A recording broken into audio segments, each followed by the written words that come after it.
Good morning everybody. मैं Lakhnau Meena, assistant professor English from government college Chaumela Jhalawar.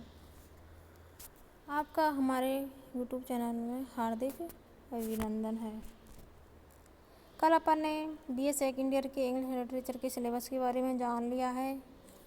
आज पढ़ेंगे अपन फर्स्ट पेपर की first poem elegy written in country churchyard. तो सब प्रथम तो हम पोइट के बारे में जानेंगे, थोड़ा सा उसका परिचय जान लेते हैं। इसका पोइट है Thomas Gray. Elegy written in country church इसका पोइट है थॉमस ग्रे। इसका जन्म हुआ 1716 और डेथ हुई 1761 में। तो देखिए, Thomas Gray was born in London in 1716. He was sent to Eton for education.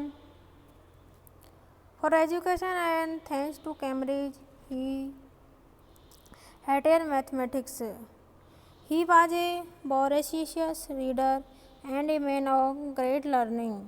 He had unwillingly taken law, but after his travel to Italy, he gave up law and settled at Cambridge.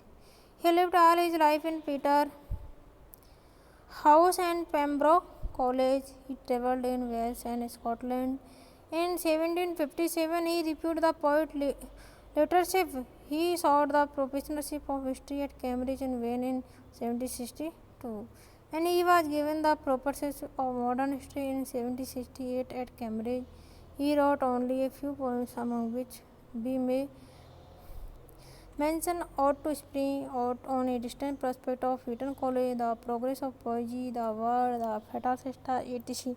Gray died in 1761.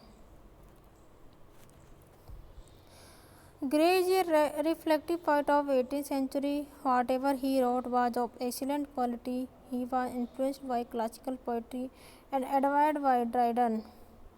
He was a born poet who belonged to an age of prose. His prose to nature and profounded humanity anticipated the age of romance.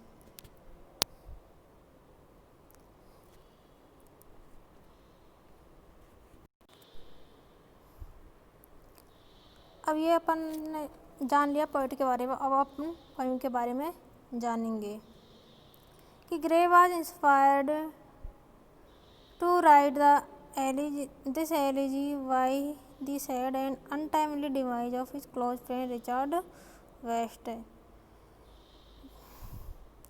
which closed the chapters of a promising life he began writing in 1742. The poem transcends in the feelings of personal grief and is an expression of universal regret for those who waste their fragrance on the desert air.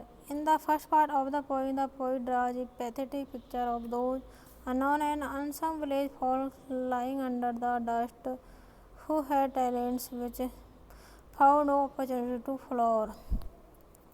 Some among them were as spirited as Hampden, who had won widespread fame as a reader in the reign of Charles I.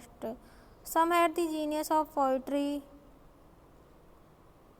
and could be as great as the poet Milton. Some even had a patriotic feelings equal to those of Cromwell's. They were in a way even superior to Cromwell. These people remained obscure as they got no opportunities to show their merits. The poet laments this colossal waste of abilities and talents. The poet says that though these people did have no opportunity to display their good quality, neither did they scope for misusing their talent. They no doubt remained obscure, but at the same time they were free from vices and crimes to which the eminent persons are often prone. Destiny thus saved them from the evil prosperity, want of scope kept them away from greatness as well as from evil way. The elegy ends with an epitaph on the poet supposed to be written by a villager. The poet wrote this because he wanted to identify himself with the poor and simple villagers.